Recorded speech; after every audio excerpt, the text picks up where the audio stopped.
Hello everybody and welcome to our talk about the Environmental Photography Awards. I'm going to give you an introduction to each of our photographers, and then also we're going to have a really good discussion about photography in general, the Environmental Photography Awards, the judging panel are here in front of me as well. I'm also going to ask their experiences, what it was like to be a judge, and also just to learn a little bit more about their photography. So I've got Alfie, who's a wildlife photographer. I've got Ben, who's an architecture photographer, and I've got Lina, who's also a wildlife photographer as well. I'm Rishi. I am a Nikon School UK trainer, but hopefully we're going to have some great discussions about photography and also just about the Photography Awards, what it was like to be a judge, and so on. So just to give you guys a little bit of insight into what you guys do, I'm going to ask you guys some questions about your photography and just have a discussion about the types of things that you're interested in. So let's make a start with the types of things that you like to shoot. So Alfie, you're a wildlife photographer. Is there a particular type of wildlife that you shoot, or do you just enjoy every type of wildlife photography? I enjoy photographing all types of wildlife, but I tend to gravitate towards giraffes and zebras. Cool. Because the autism kind of pulls me towards their patterns and the stripes. Yeah, perfect. Ben, we know you're an architecture photographer. When it comes to your photography, is it that you're looking for something in particular? Is it just buildings? Do you want interaction between people and buildings? What is it? Definitely. It's a bit of both. It's kind of how I can put the two together. I do love my leading lines. I love lines that draw you in and pull you into the image. And if I can get someone walking through or interacting some way with the image, I think that adds a bit more interest to the image, a bit more with a subject. Plus, you've got this architecture in the background to feast your eyes on. Definitely a combination of both. If you can get that, in the field. But yeah. And Lina, a little bit more about your wildlife photography. So again, same thing I kind of asked Alfie here. Is there a particular interest that you have in wildlife photography, or a particular species of animal that you shoot a lot? Talk to me a little bit about that. I really like to go to these cold, remote places far up north. And I think I have this fascination about how animals can survive under really, really hard conditions. So I really enjoy traveling north. I rarely travel south to photograph. And I've been to Svalbard a lot to photograph polar bears and Arctic foxes and reindeer. And I think for me that's the fascinating part is those animals in these kind of environments. And would you say that your experience with shooting those animals in those environments kind of gives you the ability to create a lot of shots of animals in their scene, and you get an idea of, it's not just like a portrait shot? Yeah, I do. I try to do both. Okay. So I really enjoy a landscape shot with an animal in it. Yeah. But I think that's more difficult than to get a good portrait. Yeah. But I always try to do both, so I can show the environment that the animal is living in, and I also like to try to get close-ups to kind of show more of the personality of the animal, and trying to get their eyes and to kind of see what kind of spirit that is. And so you mentioned to me earlier that you actually started out as landscape. So do you think that period of time where you started as a landscape photographer, do you think that kind of allowed you to think a lot more creatively about positioning wildlife in the landscape frame? Yeah, I think so. I hope so. And I think I see landscape, and sometimes you have a perfect landscape and you're just hoping for someone to come walking by. It doesn't always happen. No. And still sometimes you're lucky. So I think I have the passion for both sides. So I really enjoy landscape and animals, and when you can combine them, it's perfect. So what you just said there kind of really sparked a question for Ben. Yeah, because I do the same thing. Sometimes I'll compose an architecture shot.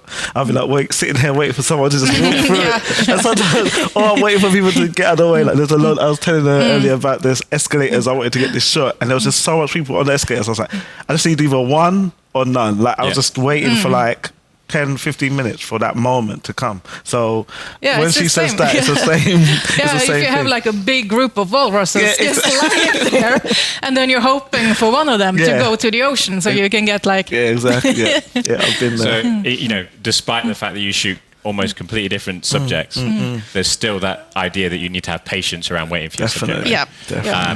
I would probably say that waiting for people is maybe a little bit easier than waiting for reindeer in the freezing cold, You'll right? be surprised. You'll be surprised. I'm not taking anything away. Sometimes it's the look of the person. Like sometimes you get a person, you want a guy in a suit with a hat or an umbrella, and you want that look to. And sometimes, like you're in like your formal area, and you want that kind of business look, and you don't get that, you know, and then you're waiting for that look. So that can be even more of a wait. Do you know what I mean? So absolutely.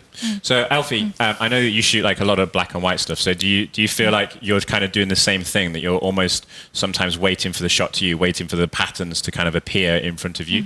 Yeah, I spend sometimes 6 hours with Wow. one subject, just waiting for everything to come together.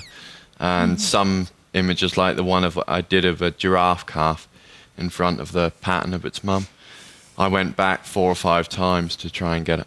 So it's just got to keep going. And is there something that, like, do you know when you feel like you're happy with a shot? Or do you know when you kind of got the shot? Or is it that you're never really happy? You always kind of go back and want to take others? Or No, I tend to know when I've got the shot I want, and then I head home straight after, 'cause I've accomplished what I wanted for that day. because you've already been there for 6 hours, right? Yeah. So, yeah. And you know, the same question to you guys, right? How is it that you know that you're happy with a shot that you've taken, if you are? it depends for me. Sometimes I look at a shot and I'll be like, that's I've got it. And then sometimes I just take a load of them and I'm like, and I go home and be like, oh, well, I didn't even know I got this one. Do you know? So it comes and goes sometimes. Sometimes you know, and sometimes I just shoot and maybe it's good, maybe it's not. Like I'm trying to get something and maybe I got it, maybe I didn't. Yeah. Do you know what I mean? Something like that. Yeah, I think it's the same with me. Sometimes I feel like I got like, this is the perfect shot. And then I get home and there's actually another one that kind of grabs my attention more and that I enjoy more. Yeah. So I think if I am in the field and I think I have the shot, I keep going just a little bit more, just to be sure, because sometimes what you see on the little screen is not what you see when you come home and you see the raw file and you open it big on your computer and Yeah, definitely. I really like that idea of going just that little bit longer, right? Because there are so many times when you think, I've got the shot, I could go home now. But then you never know what's around the corner if the light changes and stuff like that. So do you also find as well that in some situations, especially if you've taken a lot of shots, especially if you've been out for long periods of time, do you find that it can be quite difficult to find the pictures that you like in, say, all of those thousands of pictures that you may have taken? I think sometimes it doesn't always work out the way you wanted, because you're working with wild animals and sometimes they just turn their back at you and you can't say like, hello, I'm over here. You just have to wait and try to walk around, and sometimes it's not working out. I had many shoots where I have pictures that I'm like okay with, but I don't have like the top shot. So that I think that happens quite often. And the same thing to you, Ben. Do you think you have like a technique to get through some of the images? Yeah, sometimes I do this a lot. Sometimes I'll think I've got a good shot and I'll be editing the whole thing and then I'll go across and I'll be like, oh my gosh, there's an even better one next to it. I'm like, how did I not see this? So sometimes you think, yeah, that's the shot. Like now I check more.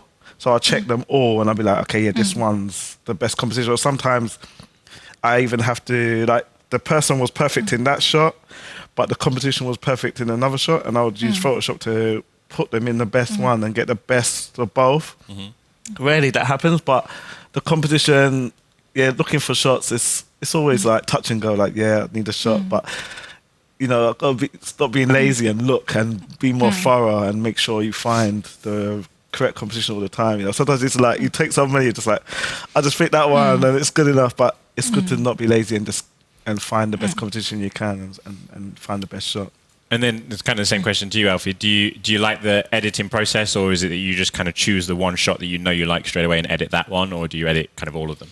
It's quite a precise approach for me. I normally think the image I want and then sketch it out very badly, because I can't draw to save my life. But then I go out into the field and spend, like with a giraffe, 6 hours, sometimes 5 or 6 days trying to get that one image.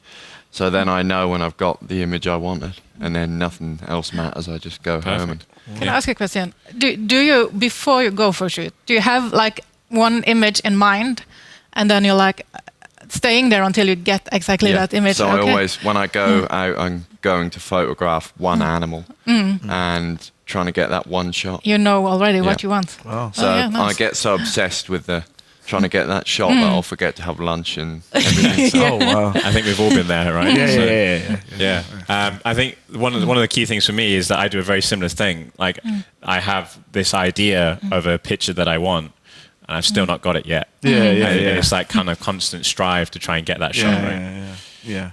So really good talk there about obviously your photography and a little bit of insight into how you guys shoot.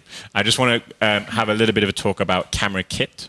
Okay. Talk about just some of the cameras, the lenses, that type of stuff, and how that kind of helps you then obviously get the best out of what you guys shoot. So, Alfie, what is your camera that you use, and also what's kind of your most used lens? So I use the Z7 Mark II. Yep. And 70 to 200 lens. Nice. Yep. Same thing to you. Oh, so I use the Z7, and I'm using the 14 to 24 mostly. That's my go-to lens. I use Z7 II and Z6 II, and I have the 500 5.6 PF lens. That's really great for carrying and on hikes. And I have either 70 to 200 f2.8 or 300 f4. So I usually carry 2 cameras and 2 lenses, so I can quickly switch if I need to. So I was going to ask you about that. So you've got 2 cameras. Are you using those 2 cameras so you can effectively switch between the different focal lengths? Yes, exactly. Yeah. Okay. Cool. Yeah. So there's always 2 types of photographers. You have the 2 people who have 2 cameras because certain cameras do different things, and then you obviously have the 2 photographers who want 2 different focal lengths. So it's great to know that you obviously want to have those 2 different focal lengths quickly. Do you find that it's easy to move from one to the other? You know what your focal length is. You know where your subject is going to be. Yeah. That's super fast. I think for me it's cool. It's just a matter of seeing when I can do a landscape composition and when it's a portrait composition. And often I do both anyway, just to have a bit of a variation when I come home in the pictures. Sure thing. It's funny you say that because I have the Z6 as well, but I do the same. So sometimes I shoot events. I'll have a zoom on and a prime on a different. So I've got different focal lengths and different types of shot. But also the Z6 is better for video, so I use that for video stuff as well, depending on what I'm doing. So kind of what you're saying, but. Yeah, so you do both. For different, but like it depends on what it is, you know what I mean? So so that's what I mean. There are people who will carry different cameras because, like you say, Z6 is more of a video-centric camera, right? And then there's people who will use 2 different cameras, but just because of focal lengths. Exactly. I think it is like a really interesting thing as to whether or not you can get everything done with 1 camera or with 2 cameras. Personally, I generally shoot with 1, and if I need to do video and stuff like that, I might think about that before I leave, but I'm generally taking 1 camera with me. But it is interesting to see how people approach that differently, right? Because in your instance, that means you're carrying a lot of kit. Yeah, and that's why I've chosen the lightweight. But if I'm going to somewhere where I sit in a hide or just have my camera on a tripod, I will use the big heavy lenses. But for hiking, I choose the lighter weight gear, and also I'm out in daylight, so it doesn't really matter. So the 500 lens I'm really, really happy with because of the weight. So like there's a really interesting thing as well that I was going to ask there. So like Alfie and Lina, you guys, you're used to sitting and waiting. And Ben, we were talking about how you might be used to sitting and waiting as well. But because you're shooting architecture, people, do you find that sometimes it's just easier for you to go to the shot rather than the shot to come to you? Yeah, I do have to walk around a lot. I do a lot of like the gear and the weight is really important. That's what I was telling to Lindsay earlier, that I'll walk all day finding architecture, finding things that are, the public will just walk past and try and make something out of it. So the lightness and of the gear is really important. So to make me able to keep going and not be dragged down by my bag or the lenses or etc. So sometimes I can go out with the camera and just 1 lens sometimes, but I do like to take the 70 to 200 just in case I'm out of reach, or you can see things in different ways. If you can get high up, you can get really like zoomed in on down low on like crosswalks or people and get some really cool stuff that way. So I do like to take that lens if I can. Yeah. But yeah.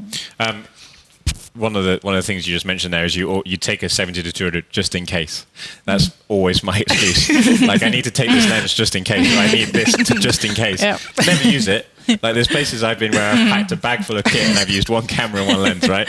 And I feel like you've all been in that same situation as well. Yeah. So many times. it happens from as a photographer, you just want to be able to shoot everything that you can, and it can be a little bit difficult to choose the right lenses. Has there ever been a situation where you feel like you could have got like a really good shot, but you just wasn't quite what you expected, or you maybe had the wrong lens with you, Ben, or something like that? There was times in Hong Kong where I was shooting street, and I must have been using the Noct 09.5 f09.5, and it was so difficult to shoot because it's manual. I was trying to run and gun. That was difficult. It was the shots were nice, but it was difficult, and I felt like, okay, I need something with more focus here. But there's times where I have chosen the wrong kit or the wrong bit of lens. I think maybe when I was starting out, those were the best times. You're starting out, and I was trying to shoot like I was in like Madame Tussauds, and I had like a 50mm. I was standing all the way back and trying to get like a whole portrait shot, like a whole family shot. It was hard work. I was like, what is going on? But that was there's always a learning experience, right? There's always a learning curve. And I think it's always important to talk about the cameras you've used in the past, where you've come from, all that type of stuff, because a lot of people start out with particular cameras and then move on to other cameras as they progress. And I'll ask this question to all of you guys, but would you say that the camera kit that you have now allows you to take shots that you just couldn't take before? Or was it that you could take every shot that you could before, it's just the quality's better? So Alfie, obviously you've recently moved to Zeds. Do you feel like the camera kit is just giving you the quality that you never had before, or is it allowing you to do new things than before? I think the biggest thing for me is the quality, the detail it picks up. For instance, the recent image of the tiger's eye I got, the amount of detail in that is totally different to the lion's eye I got a few years ago. So that's been the big thing for me. And you're clearly seeing that difference in your pictures when you're editing, definitely. Right? Ben, kind of same question. So I would say, I feel like with Nikon, the quality's always been there. Like, I'm always happy. I've never been like, this is terrible quality. I remember a shot I took with the D800, and it was like this pigeon, and the detail, I was just blown away. Like, so to me, it was more about the ease of use and how effortless it is now to shoot. Like, I feel like, especially with the EVF, I feel like it's too easy. Before with the optical, and you had to just like, sometimes you have to take the test shot, then alter your settings after you take that test shot, depending on what it came out. Now it's just what you see is what you get. I'm shooting more and I'm getting less mistakes, less errors. So there's less room for error with these cameras, and it's just pure photos coming out, less deleting, so that's what I would say. Cool. Same question. Yeah, I think so too. It's I've always been happy with my gear, I think, but it's developing, and now with the ISO quality allows you to shoot later when wildlife is out, and also focusing system is just keep getting better, like the Z9 now, and the eye tracking, it's totally mind-blowing. That's a game changer. It's going to be like a game changer for me. So I think, of course, being in partnership with Nikon also, and sometimes you're allowed to try gear, borrow gear, sometimes you get gear. That has helped me a lot to be able to progress, because they've been supporting me all the time. So that's been really, really amazing. I don't think I would be able to do wildlife photography if I didn't have this partnership. And that's that's a really good point from a wildlife photography perspective, because I do see lots of comments. I do see lots of people who say that it's difficult to get into wildlife photography because a lot of the glorified shots are things like lions, tigers, bears, and sometimes you might not have a lion and a tiger in your back garden.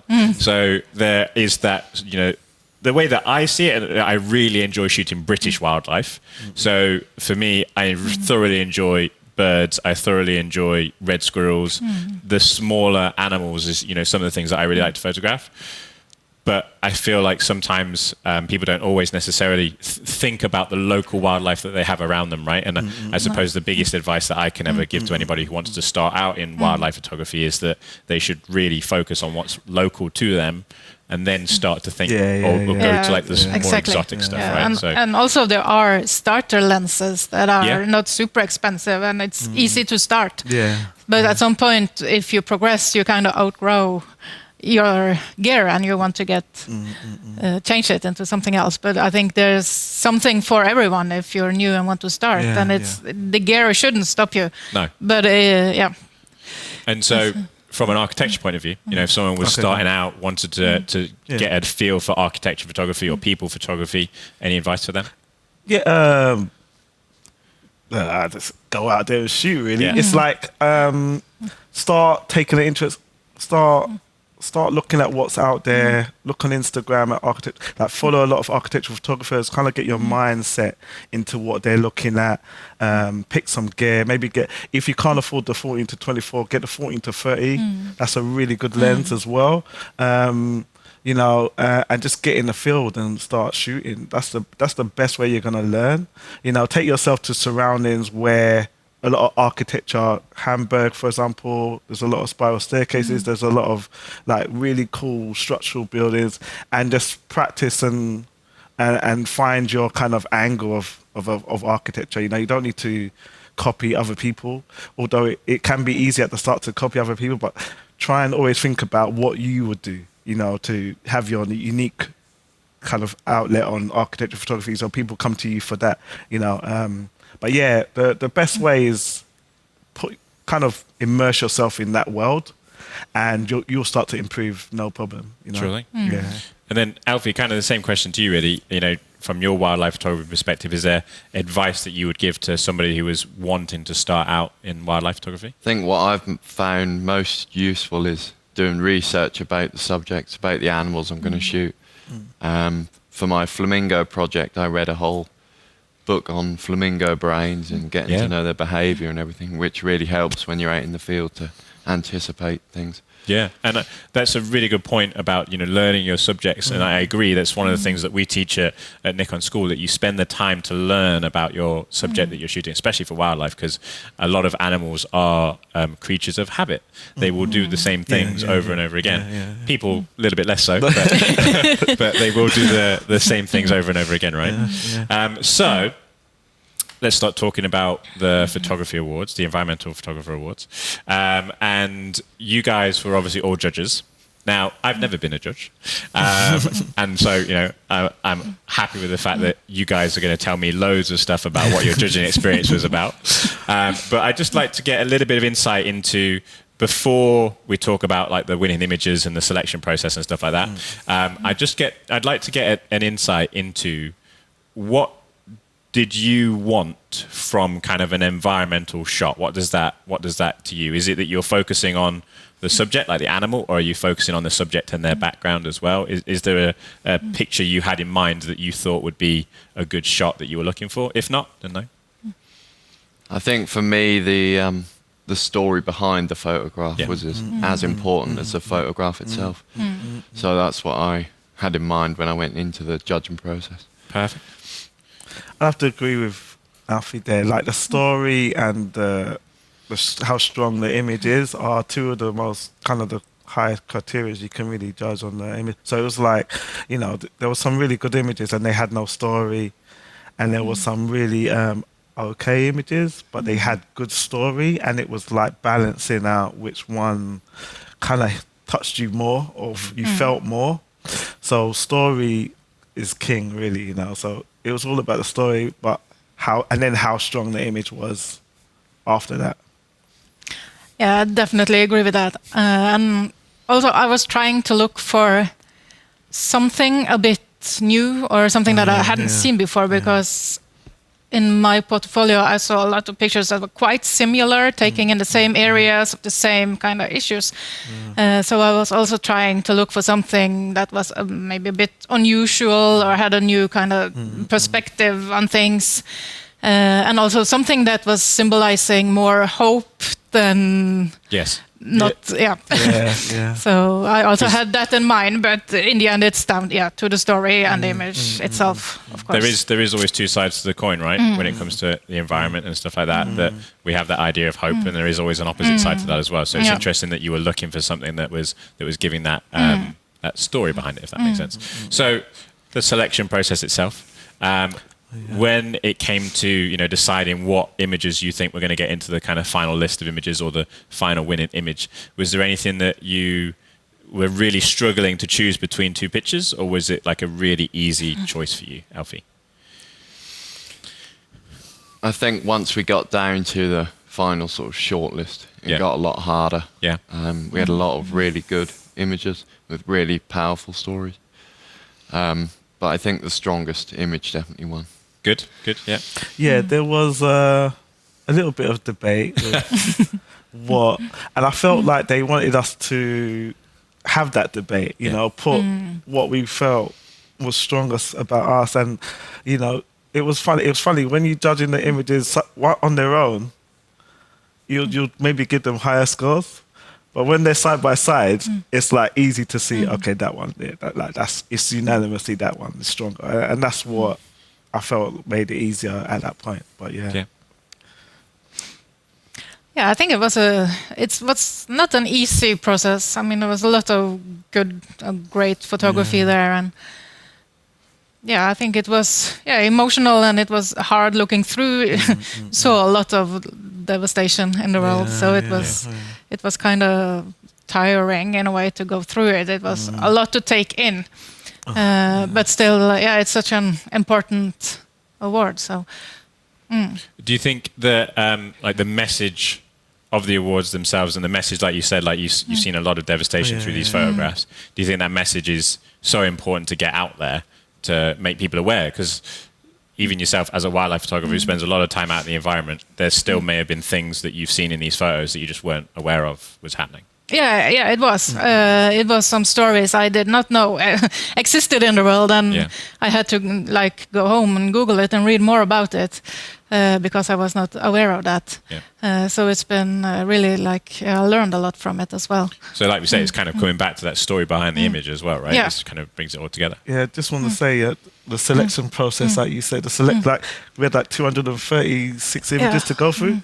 It took so much out of you, because it's not just the image, the story, and it's just you feel exhausted sometimes. Like after I've done a few, I'm like, I can't look at it anymore because it takes so much out of you. And I remember one image I had to show someone. I said, "Look at this. This guy was in a boat, and it was just rubbish. Just you couldn't even see the water. And you're like, where's the water? And he was just doing something like fishing or something. I was like, you can't eat anything out there. It was devastating, the images, the life these people have, and you just feel so grateful where you are. You're like, I'm blessed. I can't complain. Look how they're living, So it does take a lot out of you, the judging. I can imagine that would be the same for not only whatever the subject was. Just looking at hundreds of pictures is exhausting, but adding then into the environmental impact of the stories behind these images makes that even worse, right? So, so what advice, as a judge, would you give to somebody who was thinking about entering into competitions or entering? How would you explain to somebody that they need to have that good story and then a good picture as well?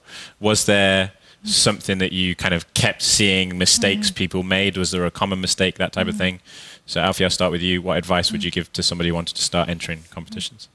Try and get the basics right, because you get a lot of images that have got wonky horizons and things like that, and that just puts a judge off straight away. 100%. So try and get the basics right.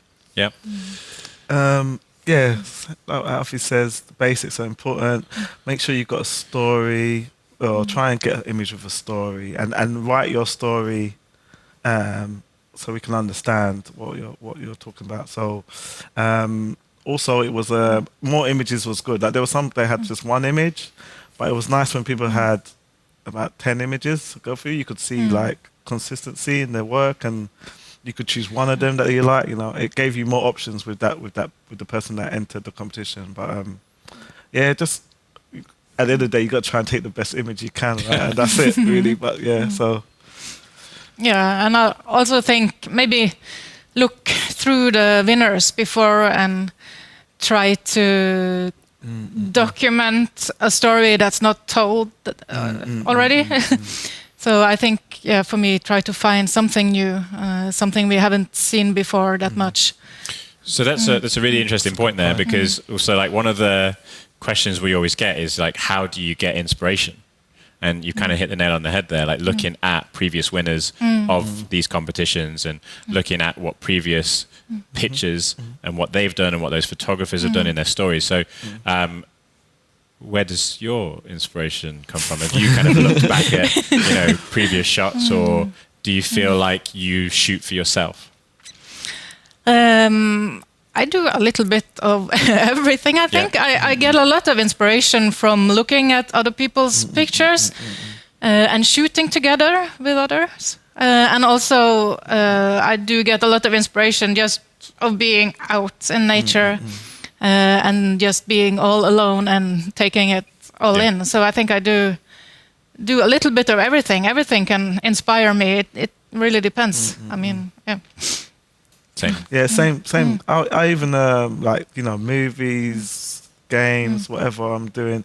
So I remember like Instagram. I used to look at Instagram a lot and get inspiration from there, or see a location and be like, I remember I was watching a film one time. I was like, wait, I need to go where that is. I know that somewhere because these films, when they make a film, they always look for the locations as well. They're always thinking about what's in the background. I've just seen that, and I've seen some movies where I'm like, I need to go there. So.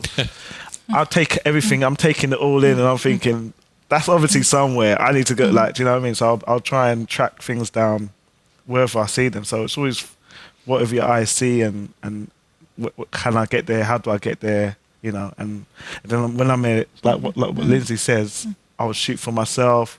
I'll see what people have done there and try to find something new. And Alfie, for you, any points of inspiration that you kind of always look to, or?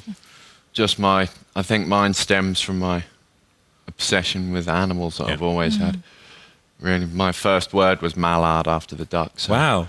Yeah, it's been a lifelong obsession. So that's what fuels me every day. Yeah, no, I definitely agree. I do think the advice about looking at previous winners and thinking about what other photographers is a really good piece of advice. The key thing for me is that you want to look at what other people have done, and then mix that in with like your own inspiration to really bring out you as a photographer. And one of the things we always get asked that people find it difficult to find their own style.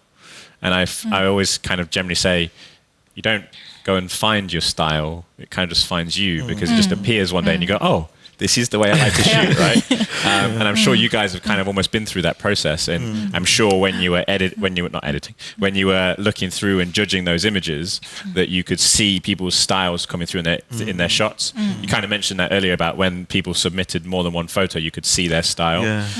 Do you think that there was loads of different styles that you guys could see in the shots, or do you think that there was a lot of pictures that were fairly similar, but they were just shot in different locations? And I'll start with you. I think I saw a lot of different styles, and lots of. People send in photos taken with any kind of gear. Yeah. So some of the pictures were taken with like almost, I think, phones. Yeah. We had some phone. And still, there it can be a strong story. So it was a really, really big variety, and some of them were like, I think, a person photographing something in her backyard out of focus, and then till the like, really you could tell this is a high-end camera, this is a professional, so, and everything in between. So it was lots of different styles and takes. Ben, kind of the same question. Yeah, and some of them you could see like they didn't bother edit them. They just sent them straight out the camera, and it was like, you could have made this look a bit more. You could have given this a bit more oomph. Yeah. Like, and made it look like more professional, but it was a bit just flat. You know, the colors were flat, the tones were flat, and you can see some of the people that had actually gone to town and maybe over edited or edited nice or too saturated or stuff like that. So there was a mix of there was everything was there, you know, and you could see when people have made a lot of effort, and you could see where little bit of effort was put in, and you know, and that we have to judge based on that, you know. You know, you want someone that's put their best in and tried their best, you know. So a mixed bag. And Alfie, kind of same question to you. Was there a style that stood out to you, or was it loads of different? There was loads of different styles, but I think for me, I read a lot about climate issues through working with WWF and things, but actually seeing them in pictures, it really reinforced the power of photography for me. 100%. Yeah, and I think that's kind of, you know, with the same with all of you guys, isn't it? That this is a great way to kind of show the world what's happening, what's going on, and we're kind of like we talked about earlier. There's just stories that you just don't know about, right? So many of them. Right, I think we are going to end that there. I think so. Thank you so much, guys, answering those questions, and this discussion has been fantastic. Thank you for joining me. Thank you guys for watching. Hopefully you found today useful, and we'll hopefully see you soon. Thanks very much, guys.